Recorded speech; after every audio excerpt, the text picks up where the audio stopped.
Assalamualaikum class.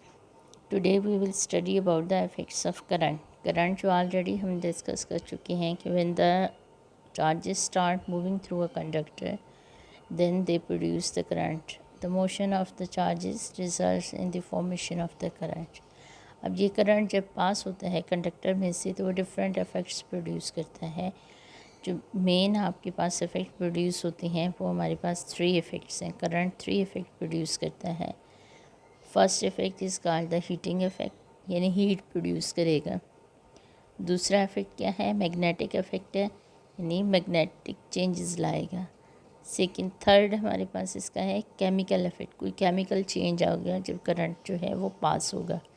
तो जब current किसी भी कंडक्टर में से पास होता है तो वो हीटिंग इफ़ेक्ट प्रोड्यूस कर सकता है, मैग्नेटिक इफ़ेक्ट प्रोड्यूस कर सकता है या केमिकल इफ़ेक्ट प्रोड्यूस कर सकता है.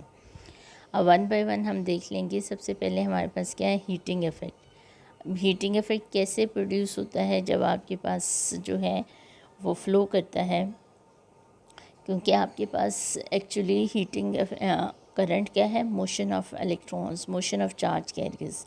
जब हम किसी मेटालिक कंडक्टर की, किसी मेटल वायर की बात करते हैं, जैसे कॉपर वायर है जो मोस्टली हम इलेक्ट्रिसिटी के लिए यूज़ करते होते हैं. इलेक्ट्रिसिटी वायर्स की जो होती हैं वो कॉपर, क्योंकि कॉपर बहुत अच्छा कंडक्टर है. तो जो कंडक्टर होते हैं मेटालिक कंडक्टर्स होते हैं वो क्या होते हैं? Full of the free electrons होते हैं.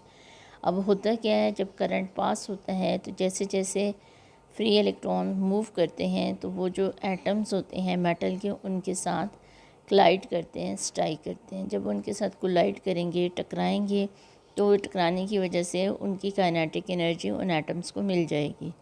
जब वो उन एटम्स को मिलेगी तो एटम की भी काइनेटिक एनर्जी इंक्रीज़ हो जाएगी और जिसकी वजह से उसकी भी वाइब्रेशन जो है वो इंक्रीज़ हो जाएंगी.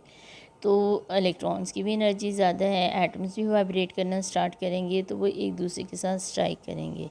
जब एक दूसरे के साथ स्ट्राइक करेंगे फ्रिक्शन प्रोड्यूस होगी, जिसकी वजह से हमारे पास क्या होगी? एनर्जी, कुछ एनर्जी जो होगी हीट की फॉर्म में चेंज हो जाएगी. अब ये जो एनर्जी हीट की फॉर्म में चेंज होती है उसकी वैल्यू बाय द जाउस लॉ हमारे पास क्या आती है? एच रिप्रेजेंट कर रहा है हीट पे, and it is equals to I square R T. I किसको रिप्रेजेंट कर रहा है? वैल्यू ऑफ करंट को. आर रजिस्टर, जो रेजिस्टेंस क्या है, जब किसी वायर में से गुजरता है करंट तो वो वायर के एटम्स, वायर का मटेरियल जो करंट के फ़्लो में, इलेक्ट्रॉन्स के फ़्लो में रुकावट पैदा करता है उसको हम रेजिस्टेंस कहते हैं. और टी रिप्रेजेंट कर रहा है टाइम के. तो जो हीट प्रोड्यूस होगी वो आई स्क्वेयर आर टी के इक्विवेलेंट होगी. अब जब करंट पास होता है और जो हीट प्रोड्यूस करता है, इसका मतलब है जितनी ज़्यादा रेजिस्टेंस होगी उतनी ज़्यादा हीट हमारे पास प्रोड्यूस होगी. जितने ज़्यादा टाइम के लिए हम इसको पास करेंगे उतनी ज़्यादा हीट होगी, जितना ज़्यादा करंट होगा उतनी ही ज़्यादा हीट होगी. तो ये 3 फैक्टर हैं जिनके ऊपर जो हीट प्रोड्यूस हो रही है वो डिपेंड कर रही है. ये जो हीटिंग इफेक्ट है इसको हम अपनी डेली लाइफ के अंदर कहाँ पे यूज़ करते हैं? ये डिफरेंट एग्जांपल्स हैं. इलेक्ट्रिकल हीटर्स के अंदर, जो इलेक्ट्रिकल हीटर्स होते हैं, हम इलेक्ट्रिसिटी के सॉकेट के अंदर, स्विच के अंदर उसको जब उसको सॉकेट में लगाते हैं, स्विच ऑन करते हैं तो करंट उसमें से पास होता है और हीट प्रोड्यूस होती है. तो वो इसी प्रोसेस के ज़रिए जो अभी हमने डिस्कस किया हीट प्रोड्यूस होती है. इसी तरह इलेक्ट्रिकल कैटल्स हैं जो कि वाटर वगैरह को हीटअप करने के लिए, हम लिक्विड्स को हीटअप करने के लिए यूज़ करते होते हैं. टोस्टर्स हैं और इलेक्ट्रिकल आयरन्स जो हम अपनी डेली लाइफ में इस्त्री जो है वो यूज़ करते हैं. तो इन सारी चीज़ों में ये heating effect of the current जो है उसको यूज़ किया जाता है. तो ये हमारे पास था कि कैसे हमारे पास ये हीटिंग इफ़ेक्ट प्रोड्यूस करते हैं. अब नेक्स्ट जो है करंट का इफ़ेक्ट देखते हैं, जो कि है हमारे पास मैग्नेटिक इफ़ेक्ट. कि हमारे पास मैग्नेटिक इफ़ेक्ट होता है कि जब किसी भी करंट से, जब भी आपके पास करंट पास होता है किसी भी कंडक्टर से, तो उस कंडक्टर के इर्द गिर्द हमारे पास मैग्नेटिक इफ़ेक्ट प्रोड्यूस होते हैं, मैग्नेटिक फील्ड प्रोड्यूस होती है. मैग्नेटिक फील्ड हमारे पास क्या होती है? जैसे हमारे पास चार्ज के इर्द गिर्द जो होता है, जहाँ पे किसी दूसरे चार्ज को वो अट्रैक्ट करता है, उस एरिया को हम इलेक्ट्रिक फील्ड कहते हैं. इसी तरह किसी भी मैग्नेट के इर्द गिर्द वाला वो एरिया जहाँ पे वो किसी दूसरे मैग्नेट को अफेक्ट कर सके, उसके ऊपर फोर्स ऑफ रिपल्जन, जो फोर्स ऑफ अट्रैक्शन जो है वो अप्लाई कर सके, उस रीजन को हम मैग्नेटिक फील्ड कहते हैं. तो हमारे पास जब किसी भी कंडक्टर, जैसे ये सर्किट में शो किया गया, एक कंडक्टर है उसको बैटरी के साथ हमने कनेक्ट किया है. जब इसमें से करंट पास होगा तो इसके इर्द गिर्द ये जो सर्कल में शो किया गया ये मैग्नेटिक लाइंस हैं। जैसे इलेक्ट्रिकल लाइंस है इसी तरह मैग्नेटिक लाइंस को भी हम ड्राइंग से शो करते होते हैं। तो ये हमें कैसे पता चलेगा, या हम इसके इर्द गिर्द कोई आयरन के स्मॉल पीसेस रख लें तो वो इस तरह सर्कल में अरेंज हो जाएंगे, जिसको आयरन फिलिंग्स कहते होते हैं। ठीक है, या हम मैग्नेटिक कंपास, इसके इर्द गिर्द मैग्नेटिक कंपास एक छोटा सा इंस्ट्रूमेंट होता है जो कि मैग्नेटिक फील्ड को डिटेक्ट करने के लिए हम यूज़ करते हैं। तो अगर हम किसी भी कंडक्टर के पास रख देंगे तो उसकी नीडल मूव करना स्टार्ट करेगी, तो उससे हमें पता चलेगा कि हमारे पास यहाँ पे मैग्नेटिक फील्ड प्रोड्यूस हो रही है। जैसे ही हम करंट को ऑफ़ करेंगे वो मैग्नेटिक फील्ड क्या हो जाएगी, ख़त्म हो जाएगी, मैग्नेटिक कंपास की नीडल स्टॉप हो जाएगी। तो यहाँ से हम इस एक्सपेरिमेंट से ये फाइंड आउट कर सकते हैं कि हमारे पास मैग्नेटिक फील्ड जो होती है वो जब भी करंट किसी कंडक्टर से पास होता है तो मैग्नेटिक फील्ड प्रोड्यूस करता है। जो मैग्नेटिक फील्ड प्रोड्यूस होती है फिर उसके डिफरेंट पैटर्न होते हैं। जो पहली फिगर में 13.5 में शो किया गया है, यहाँ पे मैग्नेटिक फील्ड की जो लाइंस की डायरेक्शन है वो सर्कल्स की फॉर्म में है। इसी तरह हमारे पास यहाँ पे ये क्या किया है, सोलेनॉइड शो की गई है। सोलेनॉइड क्या है, एक कंडक्टर है जिसको हमने स्प्रिंग की शेप दे देती है। सोलेनॉइड एक सिंपल कंडक्टर होता है जिसको हम मोल्ड कर देते हैं, फोल्ड कर देते हैं in the form of the spring, तो उसको हम क्या कहते हैं, सोलेनॉइड कहते हैं। तो जब सोलेनॉइड की मैग्नेटिक फील्ड को हम ड्रॉ करते हैं तो उसकी शेप कुछ इस तरीके से होती है। तो मैग्नेटिक फील्ड भी हमारे पास क्या होती हैं कि ये लाइंस होती हैं, स्टार्ट होती हैं from the south pole end होती हैं ऑन द नॉर्थ पोल की तरफ। साउथ से नॉर्थ पोल हम इसकी डायरेक्शन जो है वो यूज़ करते हैं। और इस मैग्नेटिक इफ़ेक्ट को हम कहाँ पे यूज़ करते हैं, अगर हमने कहीं पे मालूम करना हो, करंट को डिटेक्ट करना हो तो इसके मैग्नेटिक इफ़ेक्ट को हम यूज़ करते हैं। और डेली लाइफ में हम कहाँ पे यूज़ करते हैं, जितने भी ये इलेक्ट्रिकल मोटर्स हैं डिफरेंट डिवाइसेस के अंदर अटैच होती हैं वो magnetic effect of the current को यूज़ करती हैं। थर्ड हमारे पास है केमिकल इफ़ेक्ट, कि जब हमारे पास करंट जो है वो कहाँ से पास होता है तो वो क्या प्रोड्यूस करता है, केमिकल इफ़ेक्ट प्रोड्यूस करता है। अब केमिकल इफ़ेक्ट में हम देखते हैं कि कुछ हमारे पास लिक्विड्स होते हैं, जैसे हमारे पास सल्फ्यूरिक एसिड है या हमारे पास कॉपर सल्फेट का सोल्यूशन है। जब इसमें से करंट जो है ये इलेक्ट्रिसिटी को अपने अंदर से पास होने देते हैं, ठीक है। और ये जो प्रोसेस होता है जिसमें किसी भी लिक्विड से करंट इलेक्ट्रिसिटी कंडक्ट करता है, कोई लिक्विड जिसमें से इलेक्ट्रिसिटी पास हो सकती है, उस प्रोसेस को हम क्या कहते हैं, इलेक्ट्रोलिसिस कहते हैं। और ये इलेक्ट्रोलिसिस किसी भी केमिकल चेंज की वजह से आता है। और जो सोल्यूशन हम यूज़ करते हैं उसको हम क्या कहते हैं, इलेक्ट्रोलाइट कहते हैं।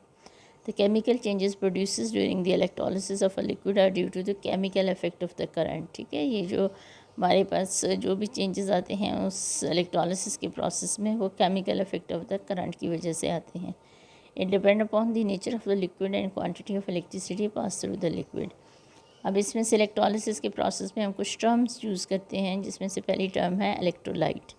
इलेक्ट्रोलाइट क्या होते हैं, the liquid which conduct the current known as electrolyte. उस प्रोसेस को जिसमें हम करंट जो है वो कंडक्ट करवाते हैं, पास करवाते हैं किसी भी सोल्यूशन ऑफ लिक्विड के अंदर, उस प्रोसेस को हम इलेक्ट्रोलिसिस कहते हैं। और वो लिक्विड जो करंट को कंडक्ट करता है, जो अपने अंदर, कंडक्ट का मतलब है अपने अंदर से करंट को पास होने देते हैं, अपने अंदर से करंट को गुजरने देते हैं, उसको हम क्या कहते हैं, इलेक्ट्रोलाइट कहते हैं। और जो मटेरियल्स हम यूज़ करते हैं in the form of wire और रॉड या प्लेट की फॉर्म में, जिसके ज़रिए से करंट जो है वो किसी भी सोल्यूशन के अंदर से एंटर होता है या किसी भी सोल्यूशन के अंदर से आउट होता है, उसको हम इलेक्ट्रोड कहते हैं। और जो इलेक्ट्रोड जो है पॉजिटिव टर्मिनल से कनेक्ट होते हैं, उसको हम जो इलेक्ट्रोड जो प्लेट, जो भी हम प्लेट यूज़ कर रहे हैं या वायर यूज़ कर रहे हैं जो कि पॉजिटिव के साथ कनेक्ट होती है उसको एनोड कहते हैं, जो नेगेटिव के साथ उसको कनेक्ट होती है उसको कैथोड कहते हैं। और ये दो वायर, दो प्लेट्स और सोल्यूशन जिस कंटेनर के अंदर हम रखते हैं उस कंटेनर को हम क्या कहते होते हैं, वोल्टामीटर कहते होते हैं। तो ये हम इलेक्ट्रोलिसिस के अंदर कुछ टर्म्स जो हैं वो यूज़ करते होते हैं। ये एक वोल्टा मीटर सेल शो किया गया है। इसमें एक कंटेनर है, कंटेनर के अंदर सोल्यूशन रखा गया है, ठीक है। ये कॉपर सल्फेट का सोल्यूशन है। सल्फेट को हम डिज़ोल्व करते हैं वाटर के अंदर तो क्या होता है, ये कॉपर आयन और सल्फेट आयन में कन्वर्ट हो जाता है। और और जो दो प्लेट्स यहाँ पे शो की गई हैं, एक को पॉजिटिव के साथ कनेक्ट किया है, एक को नेगेटिव के साथ कनेक्ट किया है। पॉजिटिव वाली को हम एनोड कहते हैं, नेगेटिव वाली को कैथोड कहते हैं। और वायर को हमने किसके साथ कनेक्ट किया है, बैटरी के साथ कनेक्ट किया हुआ है। तो बैटरी से करंट क्या करेगा, एक साथ एमीटर हमने लगाया हुआ है ताकि करंट की वैल्यू को हम मेजर कर सकें, करंट की मौजूदगी का एमीटर के ज़रिए। एमीटर वो इंस्ट्रूमेंट होता है जिससे हम करंट मेजर करते होते हैं। और यहाँ पे साथ रजिस्टर जो है एक शो किया गया है ज़िगज़ैग लाइन में। रजिस्टर का मकसद क्या है कि करंट को लिमिटाइज़ करना, ठीक है। किसी वजह से करंट की वैल्यू जो है वो इंक्रीज़ हो जाए तो उसको वो लिमिटाइज़ करता है। अब इसमें से क्या होगा, कॉपर और सल्फेट आयन में करंट जो सोल्यूशन है वो हमारे पास किस फॉर्म में मौजूद है, आयन्स की फॉर्म में मौजूद है। कौन कौन से आयन है, पॉजिटिव आयन है जो कि कॉपर है, और नेगेटिव आयन है जो कि सल्फेट आयन है। जैसे ही हम इसमें से करंट पास करेंगे तो कॉपर आयन क्योंकि पॉजिटिव हैं तो ये किसकी तरफ मूव करके जाएंगे, ये कैथोड की तरफ मूव करके जाएंगे। नेगेटिव जो प्लेट है उसकी तरफ मूव करके जाएंगे। तो कॉपर पॉजिटिव आयन है, इसका मतलब है इसके अंदर 2 इलेक्ट्रॉन की डेफिशिएंसी है। तो वो उस इलेक्ट्रोड पे जाके क्या करेगा, 2 इलेक्ट्रॉन्स को गेन कर लेगा और कॉपर एटम में चेंज हो जाएगा, ठीक है। और कॉपर एटम में चेंज होने की करेगा क्या, उस प्लेट के ऊपर डिपॉजिट होना, स्टोर होना स्टार्ट हो जाएगा। और जो सल्फेट आयन है क्योंकि वो नेगेटिव आयन है तो वो पॉजिटिव प्लेट की तरफ जाएंगे, जिस पॉजिटिव प्लेट को हम क्या कहते हैं, एनोड कहते हैं। अब इसके अलावा फिर क्या होगा, और रिएक्शन क्या होगा कि जो कॉपर एटम होंगे, एनोड की जो कॉपर एटम बनते जाएंगे एनोड के ऊपर, वो क्या करेंगे, वो दोबारा से सोल्यूशन में इंटर होना शुरू हो जाएंगे। और फिर क्या करेंगे, कॉपर में इंटर किस फॉर्म में होंगे, एज अ आयन की। जैसे जैसे वो एटम कॉपर सोल्यूशन के अंदर जाएंगे तो आयन्स में कन्वर्ट होना शुरू हो जाएंगे।